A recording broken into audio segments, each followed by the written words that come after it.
Guys, sa mga hilig mag-garden dyan, dapat meron kayong variety ng talong ganito guys. Mga jumbo talong. Kaya kung gusto ng ganito sa mga bakuran nyo guys, magtanim kayo ng ganito na variety guys. Sa mga mahilig sa mga gardening dyan, kay Papa Parts, shoutout Papa Parts, alam mo na different sizes din ito mga Papa Parts, no? Marami siyang bunga dito. Meron pa dito. Meron din dito. Meron pa dito. So kung gusto niyo ng ganito guys,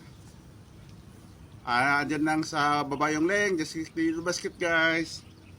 Alam mo na Papa Parts, mahilig ka sa garden ito. Jumbo talong.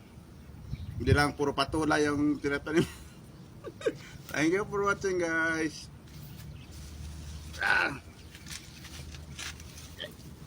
Oh.